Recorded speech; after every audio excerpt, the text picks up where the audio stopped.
สวัสดีเนาะทุกคนเนาะสวัสดีตอนเช้ามาพบซองหนุ่มน้อยบรรณาเช่นเก่าเช่นเคยทุกคน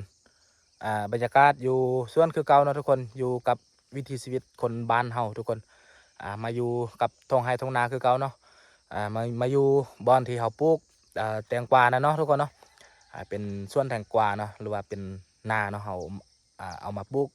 แตงกวาใส่เนาะทุกคนก็เอิ้นเป็นสวนแล้วเนาะเดี๋ยวนี้เนาะบรรยากาศตอนเช้าทุกคนวิถีชีวิตคนบ้านเฮาเนาะมา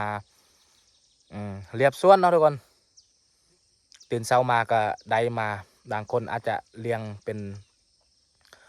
สัตว์เนาะไปเบิ่งสัตว์ซาวาซิงแต่ว่าทางหนุ่มน้อยเองปลูกแตงเนาะทุกคนนะก็ต้องได้มาเรียบเบิ่งส่วนแตงอยู่นี่แหละทุกคนก็มาเรียบเบิ่งว่ามันมีแมงไม้บ่เนาะกัดแล้วก็ต้องได้มาเอากกไม้เนาะมาซ้อมเนาะทุกคนมาปลูกเพื่อว่าให้มันคาดเนาะเป็นจุดที่มีแมงไม้มากัดกบมักแตงเขาบ่พอดีมาเรียบๆเนาะเมื่อกี้มาเช่น3 บอลแล้วทุกคนก็ต้องได้เอาตัวไม้มาเปลี่ยนเนาะเพราะว่ามันล้มลงทุกคน3 บอลเมื่อกี้ปลูกบอลหนึ่งแล้วอย่างอีก2 บอลทุกคนอันนี้แหละวิถีชีวิตคนบ้านเฮาทุกคนเลยบอกว่าคนได้เนาะได้เฮ็ดอะไรก็ดีเนาะตื่นเช้ามาก็ถือว่าเป็นกิจประจำวันของเฮาเองเนาะต้องได้มาเรียบมาเบิ้งทุกคนอันนี้ก็ถือว่าเป็นกิจประจำวันของทางหนุ่มน้อยเองเนาะตื่นเช้ามาแล้วก็ได้มาเรียบมาเบิ้งเช้าแรงเนาะบางมือก็ต้องได้มาเบิ้งมดมือทุกคนเลยเบิ้งช่วงนี้มันมีตัวแบด้วยเนาะมาเข้าเนาะอันนี้เริ่มที่จะเห็นแล้วเนาะทุกคนเริ่มที่จะยางแตกดอกมาเป็นที่แฮมฮอยเนาะได้ยางสำรวจเบิ้งแต่ละแถวเนาะทุกคนพอดีเมื่อกี้มาเห็นลมลงแล้วก็จับเบิ้งก็ถือว่าสถานการณ์บ่ได้แล้ว3 ต้นหรือว่า3 กกนะเนาะทุกคนอันนี้เริ่มที่จะยาวขึ้นเรื่อยๆทุกคนบเดียวก็ได้มา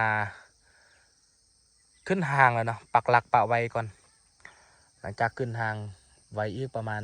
4-5 มื้อพอแหละหรือว่าอาทิตย์หนึ่งเนาะทุกคนเขาก็จะได้มัดแล้วเนาะเพราะว่าในการเติบโตของมักแตงนะยาวขึ้นนี่ถือว่ายาวไวแล้วก็ยาวขึ้นเรื่อยๆจะยาวไวแล้วก็ยาวขึ้นเรื่อยๆเรื่อยๆทุกคนเขาต้องได้กะเกียมไว้ก่อนเนาะบอกว่าจะเป็นอุปกรณ์หรือว่าเครือก็ได้หนึ่งก็ดีเนาะเขาเกียมไว้ก่อนคือมันสะดวกสบายต่อเขาเนาะเวลาฮอดยามมาแล้วเขากะมามัดอย่างเดียวเนาะคือเดี๋ยวนี้กกมันยังน้อยอยู่แต่ว่าเขาได้ขึ้นห่างปะไว้แล้วก็ฮอด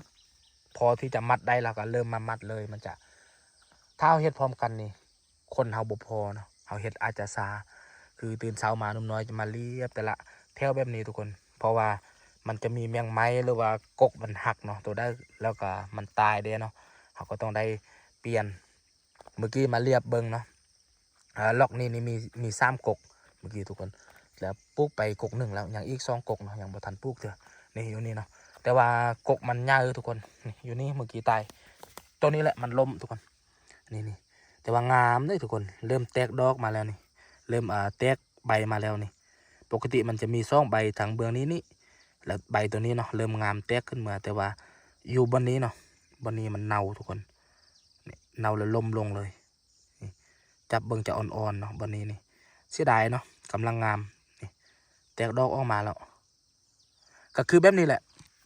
คือกันเลยทุกคนก็อยู่นี้เมื่อกี้นี่อยู่นี่กกหนึ่งคือกันเลย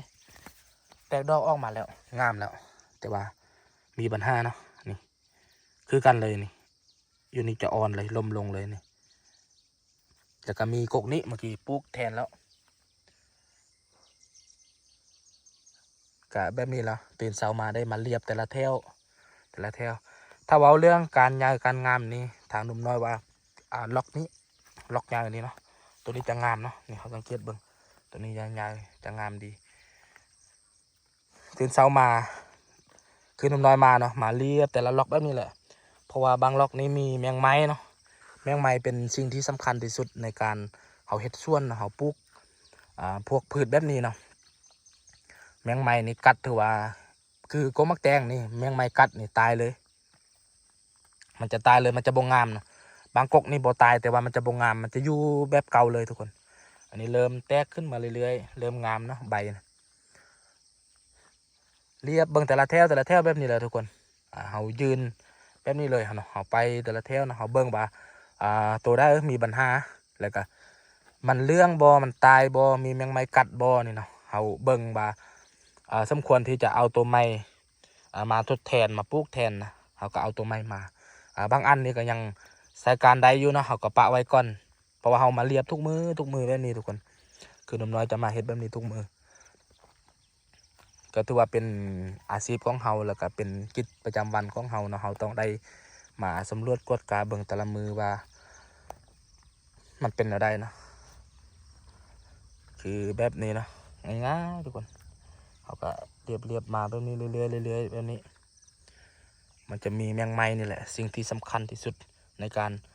เขาปลูกพืชแบบนี้นะนี่คือแบบนี้เริ่มใหญ่เริ่มงามมาแล้ว